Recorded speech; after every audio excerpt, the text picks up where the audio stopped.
Hello again, my name is Rodney Reynolds and welcome to another video review. Today we'll be looking at a dual voltage 6-port bay bus. What is included in this package is an acrylic drilling template. You stick this on the bay cover and then you just drill right through it. There's two-sided sticky tape on this, so you just peel that off, pop it on, and you drill those 12 holes that are required. Also, you have a Molex wire splitter cable, as well as 6 LED holders, and the instruction manual, and the bay bus.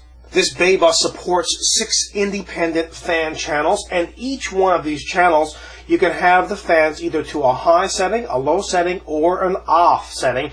And if you have them at a high setting, the LEDs above the switches will indicate. And also, each of these channels support up to 8 watts. Now, it was pre-tested, each of these up to 14 watts per channel, but again, 8 watts is the recommended wattage per channel, so per fan. And also on the back of this unit is where you connect the fans. Now you're going to need to cut the wires on the fans and then insert those wires into here once they're stripped and then screw them in. Also, the bay bus goes connected directly into your power supply right here. You just either use this Molex wire splitter cable they have used, or you can just plug it directly into your power supply. Before starting this procedure, there are a few tools you're going to need. You're going to need a drill and a 1/4-inch drill bit, and make sure you're wearing some eye protection. Also required is a small flat blade screwdriver.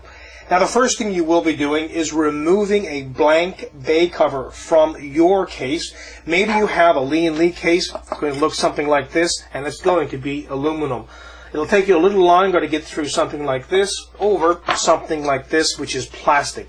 But whatever you have, whether it's aluminum or plastic, take your time and be careful. So now that the bay cover is removed from your computer system, you're going to take this acrylic drilling template and stick it onto that bay cover.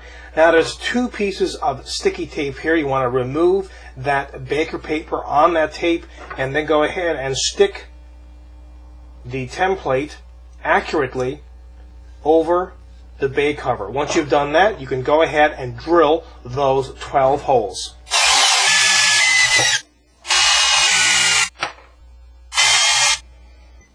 And now that all the holes are drilled through, you can just pop off the template. The next thing to do is take the bay bus and just slip it through those 12 holes just to make sure everything lines up properly. If it does, fantastic. You can go ahead then, remove the 2 washers as well as the 1 nut that's on this. There's 2 nuts on this. Leave 1 nut back around 2 millimeters off the bay bus just to bring it off there when you push this bay cover down over it. Also, something else that you want to do is install these LED holders. Now these just basically slip on like so, and you can do that, of course, all the way across the top.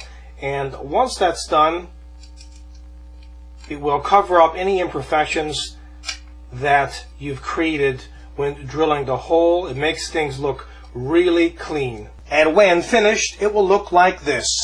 The next thing you will need to do is prepare your fan or fans to be connected to this bay bus. Now, there's a few different types of fans. There's some fans which have simply a red and black connection, which is going to be very easy to know what to connect and how to connect it in the back. In the back here, you just insert those stripped wires into the indicator, black and red.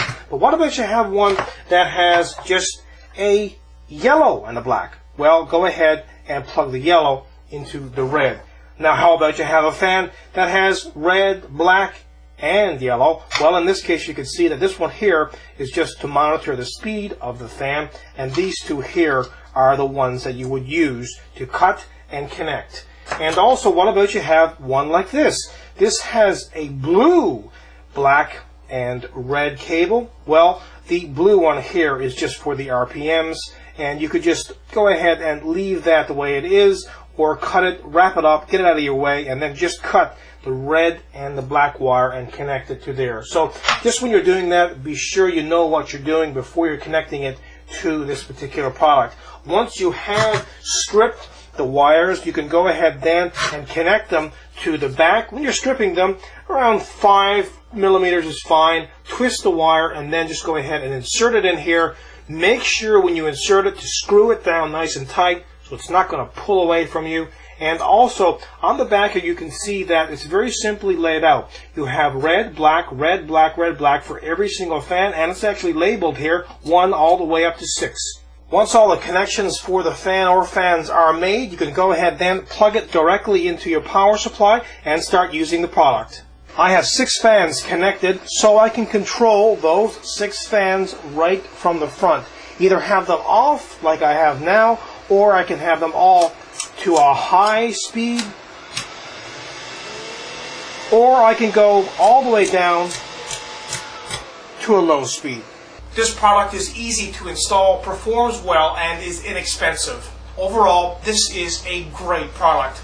Again, my name is Rodney Reynolds, and this has been another video review. Be sure to check back very soon. I will have a brand new one for you then. Also, be sure to pop into my website at www.3dgameman.com. And while you're there, you can go and register. If you haven't already registered, registration is completely free. Until the next time, take care.